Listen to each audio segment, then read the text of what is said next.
और नमस्कार भाई साहब। अगर आप भी स्टॉक मार्केट में निवेश करते हो, इन्वेस्ट करते हो या ट्रेडिंग करते हो, तो आपको भी कभी ना कभी कोई ऐसा शख्स मिल गया होगा जो आपसे कहे कि भाई ये जगह जो है, ये स्टॉक मार्केट जो है, वो तो एक जुए का अड्डा है, पढ़े लिखे लोगों का जुए का अड्डा है। और उनकी बात सुन करके आपको अपने आप में ये डाउट होने लगता है कि कहीं भाई साहब आप भी एक जुआड़ी तो नहीं हो। तो भाई साहब ये वीडियो जो है वो सिर्फ आप ही के लिए है, इस वीडियो को अंत तक देखिएगा। तो चलिए शुरू करते हैं कि भाई क्या वाकई में स्टॉक मार्केट एक जुए का अड्डा है। तो ऐसा है भाई साहब कि कोई भी काम, हर वो काम जो आपको नहीं आता है और आप उसे करने के लिए जाते हो, तो वो आपके लिए जुआ है। कोई भी काम उठा लो। हमारे देश की जो 70% जनता है वो कृषि पर निर्भर करती है, खेती बाड़ी पर निर्भर करती है। तो खेती बाड़ी में भी वो फसल काटने से पहले इसकी जो शुरुआत होती है वो बीज बोने से होता है। तो भाई वो भी तो पैसे लगा करके बीज खरीदता है और फिर जमीन पे बोता है। तो क्या इस बात की गारंटी है कि वो फसल काटेगा? क्या इस बात की गारंटी है कि अगर उसने धान की बुआई करी है तो निश्चित ही अगले 4 महीने के बाद फसल काटेगा? हो सकता है इस साल बारिश ही ना हो, कुछ भी हो सकता है। लेकिन इसकी प्रोबेबिलिटी कम रहती है, तो रिस्क थोड़ा बहुत तो यहां पर भी है।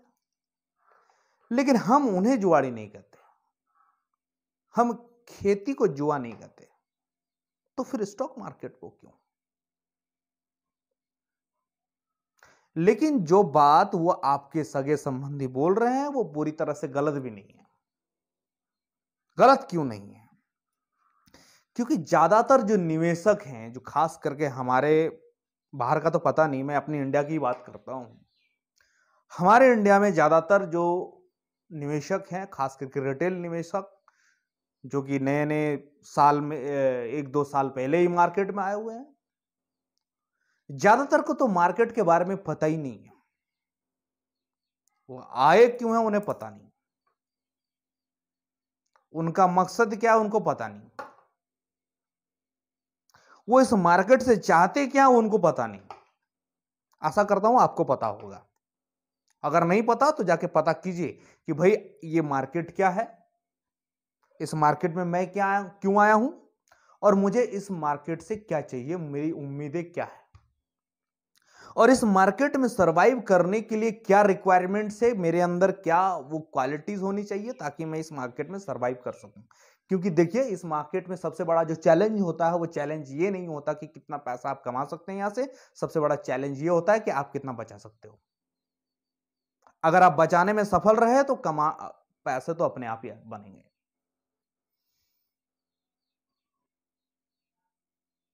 तो अब आ जाते हैं कि भाई क्या ये स्टॉक मार्केट वाकई जुआ है? तो देखिए, किसी भी चीज को जुआ कहने से पहले आपको पहले जुए का डेफिनेशन को समझना पड़ेगा कि भाई वाकई में जुआ होता क्या है, गैम्बलिंग होता क्या है। गैम्बलिंग क्या है कि आपने 1 रुपए दांव पे लगाया किसी प्रोबेबिलिटी पे जिसमें 50-50 चांस है। ए हुआ तो आए, बी हुआ तो गए। अब इमेजिन कीजिए आपने 1 रुपया लगाया और 1 रुपया के बाद आपने चुना ए को, एक कॉइन टॉस किया। सपोज कीजिए हमने टॉस करा और उस पर पैसे लगाए, हेड आया तो 100 रुपए मेरे, और अगर टेल आया तो 100 रुपए गए तुम्हारे। ये जुआ है। ये मेरे हाथ में नहीं है कि क्या हेड आने वाला है या टेल आने वाला है। आया तो 100%, गया तो 100%, ये जुआ है। लेकिन क्या स्टॉक मार्केट में भी वाकई ऐसा होता है? नहीं, स्टॉक मार्केट में ऐसा नहीं होता है। स्टॉक मार्केट में आप एक बात को समझिए, अगर आपने सपोज कीजिए किसी एक कंपनी में आज 5,000 रुपए निवेश किया, इन्वेस्ट किया, तो आप मैक्सिमम कितना गंवा सकते हो? Maximum, max to max. यह हो सकता है कि आपने जो कंपनी चुनी उस कंपनी के जो शेयर का प्राइस है वो बिल्कुल जीरो हो गया। थोड़ी देर के लिए मान लेते हैं कि आपका नाम भस्मासुर है और आपने जिस शेयर को हाथ लगाया वो भस्म हो गया। तो आप कितना गंवा सकते हो? मैक्स टू मैक्स 5,000 गंवा सकते हो, जिसकी प्रोबेबिलिटी भी 0% है। हालांकि ऐसा नहीं होता, बट अगर मान भी लेते हो होता है। लेकिन आप मुझे बताइए, अगर आपने उसे 10 साल तक होल्ड किया तो आप कमा कितना सकते हो?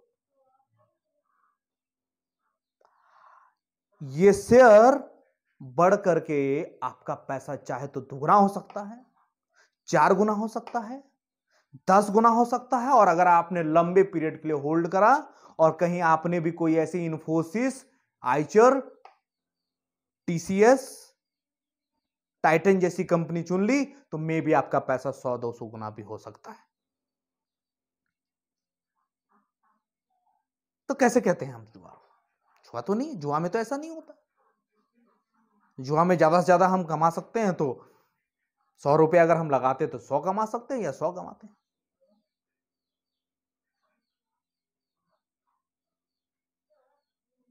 तो एक बात तो तय है कि भाई ये जुआ नहीं, बशर्ते कि आपने जो आप जो शेयर चुन रहे हैं वो शेयर का चुनाव कर रहे हैं लंबे समय के लिए। आपका जो टाइम फ्रेम, आपके दिमाग में जो टाइम फ्रेम चल रहा है वो लंबे समय की है। ये नहीं कि आज लिया और कल ही उसको बेचना, परसों बेचना, फिर जुआ खेल रहे हो, फिर जुआ खेल रहे हो। निसंदेह आप जुआ खेल रहे हो, क्योंकि देखिए जिस कंपनी के आपने शेयर चुने हैं वो आपको नहीं जानता, उन्हें नहीं पता कि आपने खरीदा है। अगर उन्हें पता होता तो क्या पता शायद आपके ऊपर दया आ जाए और वो शेयर ऊपर चला जाए। लेकिन बदकिस्मती यह है कि उनको नहीं पता कि आपने उसे खरीदा है, तो वो आपके हिसाब से नहीं चलेगा, वो चलेगा मार्केट के हिसाब से, मार्केट पार्टिसिपेंट्स के हिसाब से। तो जब भी आप स्टॉक मार्केट में निवेश करें, आप अगर कोई आपसे इस तरह कहे कि भाई स्टॉक मार्केट जुए का अड्डा है, तो उनसे कहें कि अगर लॉन्ग टर्म के लिए इन्वेस्ट कर रहे हो तो ये कतई जुआ नहीं है। एक बात और देखिए, स्टॉक मार्केट में भले मर्जी आप जितने ही जानकार हो जाओ, कितने ही बड़े नॉलेज, आप कितने ही मेंटली स्ट्रांग हो जाओ, लेकिन रिस्क तो रहता है लॉस होने का। इस रिस्क को कम करने के लिए किया जाता है डाइवर्सिफिकेशन। सपोज कीजिए आपके पास लाख रुपए है, आपने 10,000 के 10 कंपनी चुन ली। अरे भाई 4-5 कंपनियां अगर मान लीजिए आपके डाउन भी चले जाती हैं, 50% माइनस भी चला गया और बाकी के 6 कंपनियां अच्छा परफॉर्म कर गई, उनमें से 1-2 कंपनी ऐसी हो गई जो कि 10 गुना हो गई यहां से, तो वैसे भी आपका लॉस नहीं होना। फिर कैसे कहते हैं कि तो जब कभी भी कोई आपसे कहे कि स्टॉक मार्केट जुए का अड्डा है, ये वीडियो उनको सेंड कर दीजिएगा, उनसे झगड़ने की जरूरत नहीं है। चलिए जी, ये वीडियो अगर अच्छी लगी है तो वीडियो को लाइक कीजिए, चैनल पर नए हैं तो सब्सक्राइब कर लीजिएगा और अपने दोस्तों के साथ भी इस वीडियो को शेयर कीजिएगा। आज के लिए इतना ही, मिलते हैं फिर किसी और वीडियो में, तब तक के लिए धन्यवाद।